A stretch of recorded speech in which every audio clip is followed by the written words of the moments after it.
NRI जब India में property को सेल करता है तो एक मेजर अमाउंट उनके सेल अमाउंट का एज अ टीडीएस उन्हें डिडक्ट कराना होता है। तो इस वीडियो में मैं आपको बताऊंगी कि लोअर डिडक्शन सर्टिफिकेट्स किस तरीके से आपकी हेल्प करता है टीडीएस के अमाउंट को कम करने के लिए और ये कितना बेनिफिशियल आपके लिए होने वाला है। तो चलिए इसको एक एग्जाम्पल के साथ समझते हैं। लेट्स सपोज मिस्टर ए है जो कि एनआरआई है, उन्होंने इंडिया में प्रॉपर्टी को सेल किया है 80 लाख रुपीज का।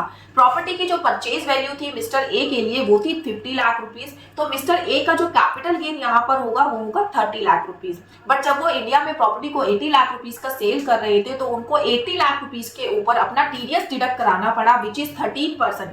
13% आपका होता है 12.5% plus 4% of 12.5% as a cess. तो 13% उनका टीडीएस डिडक्ट हुआ, that is 10.4 lakh. Mister A K हाथ में जो उनको सेल करने के बाद प्राइस रिसीव हुआ वो हुआ 69.6 lakh rupees which is 80 lakh minus TDS amount 10.4 lakh rupees.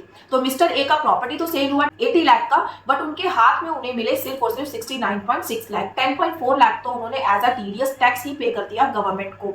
तो यहाँ अगर टाइम रहते मिस्टर ए एलडीसी यानी कि लोअर डिडक्शन सर्टिफिकेट अप्लाई कर लेते हैं तो उनको किस तरीके से बेनिफिट होगा। जब हम लोअर डिडक्शन सर्टिफिकेट अप्लाई करते हैं तो हमें उस फॉर्म 13 के अंदर पूरी कैलकुलेशन देनी होती है कि एनआरआई की इंडिया में क्या क्या इनकम है और कितनी टैक्स लायबिलिटी रहने वाली है इंडिया के अंदर। अगर मिस्टर ए की कोई और इनकम नहीं है इंडिया में, उनकी सिर्फ और सिर्फ इस प्रॉपर्टी सेल की इनकम है, तो आप देखिए 30 लाख रुपीज के कैपिटल गेन पर अगर मैं टैक्स निकालूं तो उनकी टैक्स की लायबिलिटी सिर्फ और सिर्फ 3.9 लाख रुपीज बनती है, जबकि वो गवर्नमेंट को ऑलरेडी 10.4 लाख रुपीज पे कर चुके हैं। तो अगर मिस्टर ए टाइम रहते एलटीसी सर्टिफिकेट को अप्लाई करते हैं तो उनको अपनी कंप्यूटेशन में मेंशन करना है कि उनकी जो इनकम है उस पर उनका सिर्फ 3.9 लाख रुपीस टैक्स बनता है।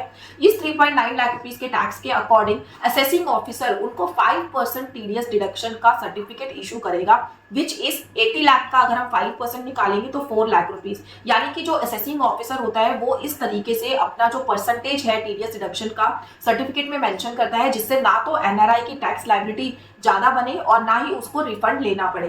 तो वो जो अमाउंट होता है वो ऑन एन एवरेज उस परसेंटेज से मैच करता है। तो गिवन एग्जांपल में अगर इसको 5% का एलडीसी इशू हो जाता है तो इसका जो टीडीएस डिडक्ट होगा वो होगा सिर्फ 4 lakh rupees which is near by of mister A tax liability 3.9 lakh rupees. यहाँ पर आपको एलडीसी नील का यानी नील रेट का भी मिल सकता है। अगर आप उस अमाउंट को फर्दर इन्वेस्ट कर रहे हैं, आप अपने कंप्यूटेशन में मेंशन कर दें कि मैंने इस अमाउंट को फर्दर इन्वेस्ट कर दिया है और अब आप पे 0% टैक्स लगना चाहिए, तो उस केस में आपको 0% नील का एलडीसी सर्टिफिकेट भी इशू करा जा सकता है। तो इस तरीके से एलडीसी सर्टिफिकेट आपके टीडीएस के अमाउंट को बहुत कम कर देता है। जो टीडीएस अमाउंट आप यहाँ पे सेव कर रहे हैं उसको आप फर्दर इन्वेस्ट कर उस पर इंटरेस्ट इनकम भी अर्न कर सकते हैं। तो इसलिए अगर आप भी इंडिया में प्रॉपर्टी को सेल करने का सोच रहे हैं तो एलडीसी सर्टिफिकेट इशू कराना ना भूलिएगा। Thank you so much.